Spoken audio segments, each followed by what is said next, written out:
I don't even know if we call this best moments or whatever we're doing, but the number one most important thing we have on our list about Roddy Piper was his rivalry with Hulk Hogan.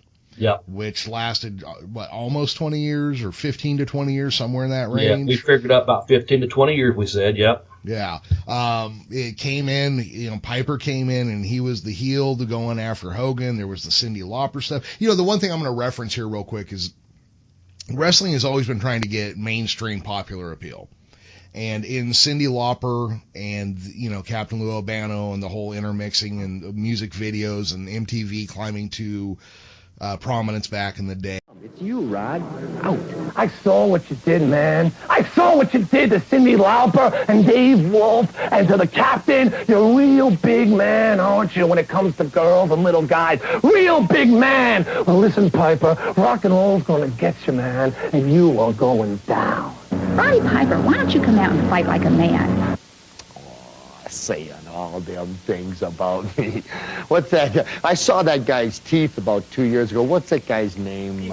Dee Snider. Now he's got caps on him. Good for you. You just missed one cap. The pointed one that goes on your head? Yeah. And that other fella, what's his name? Nugent. Ted Nugent. Now, it's not my fault that your girlfriend calls your waterbed the Dead Sea now, is it? And Geraldine Ferrara. I'm sorry personally that you lost the election, because I figured we ought to have a chick for a president. We wouldn't have no wars, just every 28 days we'd have some intense negotiation.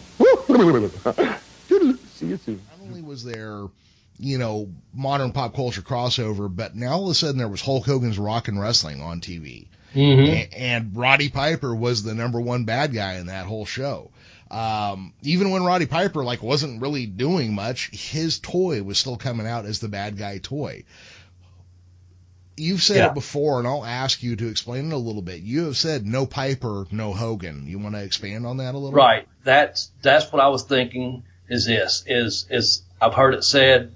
Of course, Iron Sheik gets beat by Hogan, so you have to have an Iron Sheik in there somewhere. Mm-hmm. But when Hogan, he has to have, in order to be that, all-American, here he is, the, superstar that he become, he has to have a fucking villain.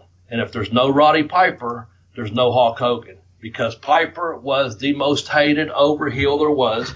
Are you kidding me, man? We're supposed to be in a ring where we're supposed to fight, and you're going in there bringing rock and roll in, all this scuzzbag. I'm sitting there, I'm talking to Cyndi Lauper. I'm going over there, hello, darling, no, I won't have a date with you. I'm sorry, you have beer on your breath. And she's going to sit there and grab my leg. She's going to sit there and lay down and grab my leg, 104 pounds, me who's beat everybody in the world, and expects me to sit there and do nothing about her. So I kick her 12 yards across the field. She's a woman. She's a woman in the ring. But she's a woman. I'll tell you something. If you slap me, I'll knock you out. Everything.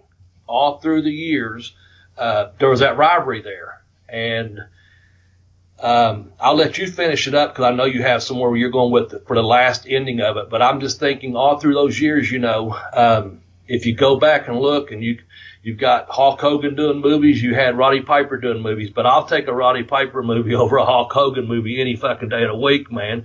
Back to the reference of They Live and some other, he was in, I recall being up in, Vancouver, and he was up for shooting an episode of Viper that was on TV at the time. Oh, yeah.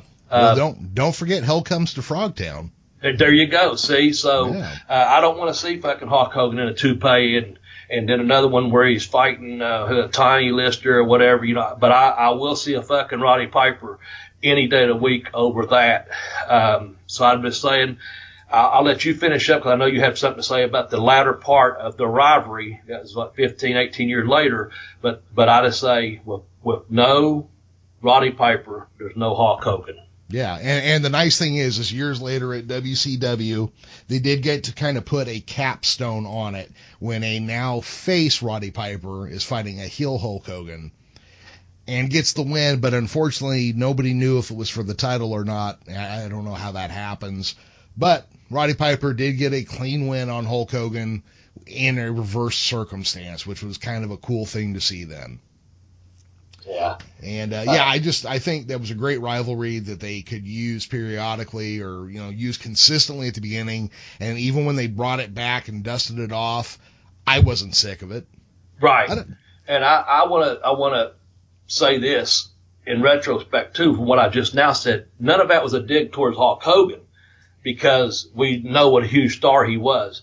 But it took that protagonist, to act, just someone out there poking him, had to have someone to push him, and that's who it was, and that was his nemesis. That was Piper. Oh, yeah. And so, again, it wasn't a dig toward Hogan or his work or his movies and the success that he's had in and outside the wrestling business. But to me, Piper was the man, and you can use that term with him, as I said earlier, icon. You've got absolutely. People say heroes and legends, and they throw these words around.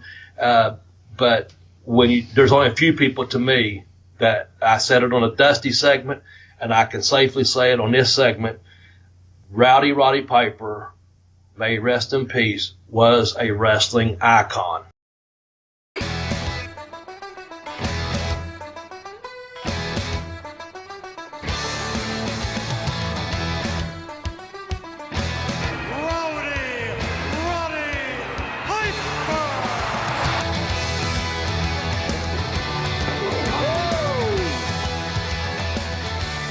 I have come here to chew bubblegum and kick ass.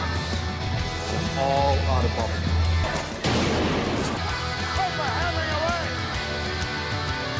Welcome to Piper's Pit. Do not go rock at a man who's got a machine gun.